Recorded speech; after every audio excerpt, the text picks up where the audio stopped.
സുഹൃത്തുക്കളെ, നമുക്ക് ഓൾദോ എന്ന കൺജങ്ഷൻ ഉപയോഗിച്ച് രണ്ട് വാക്യങ്ങളെ യോജിപ്പിക്കുന്നത് എങ്ങനെയാണെന്ന് പഠിക്കാം. Combine the following sentences using although. Vinod ran fast. Vinod വേഗം ഓടി. But he didn't win the race. എന്നാൽ അവൻ ആ മത്സരത്തിൽ വിജയിച്ചില്ല.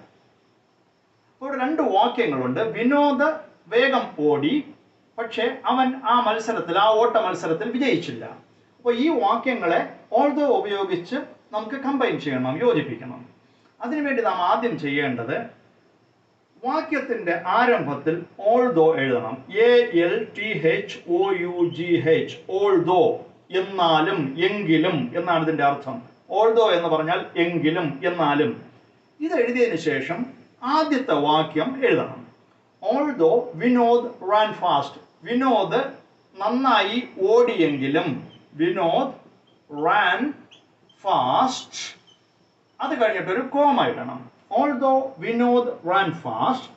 വിനോദ് വേഗത്തിൽ ഓടി എങ്കിലും. ഇനി രണ്ടാമത്തെ വാക്യം. ഈ രണ്ടാമത്തെ വാക്യത്തിന്റെ ആരംഭത്തിൽ ബട്ട്, യെറ്റ്, സ്റ്റിൽ ഈ വാക്കുകൾ ഉണ്ട് എങ്കിൽ അവയെ മാറ്റണം. അത് വിട്ടുകളഞ്ഞിട്ട് ബാക്കി ഭാഗം അതുപോലെ എഴുതണം. ഹി, ഇവിടെ നമുക്ക് ബട്ട് ഉണ്ട്, അതുകൊണ്ട് അതിനെ മാറ്റിക്കളയണം, അത് എഴുതണ്ട. ബാക്കി ഭാഗം he didn't win the race. അവൻ ആ ഓട്ട മത്സരത്തിൽ വിജയിച്ചില്ല.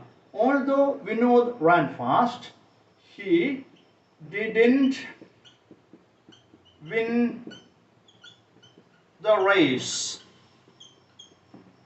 ഇങ്ങനെയാണ് ഓൾദോ ഉപയോഗിച്ച് രണ്ട് വാക്യങ്ങളെ യോജിപ്പിക്കുന്നത്. Although Vinod ran fast, he didn't win the raise.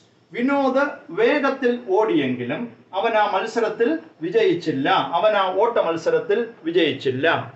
Although ഉപയോഗിച്ച് രണ്ട് വാക്യങ്ങളെ കമ്പൈൻ ചെയ്യുന്ന രീതി മനസ്സിലായി എന്ന് വിശ്വസിക്കുന്നു. Thank you.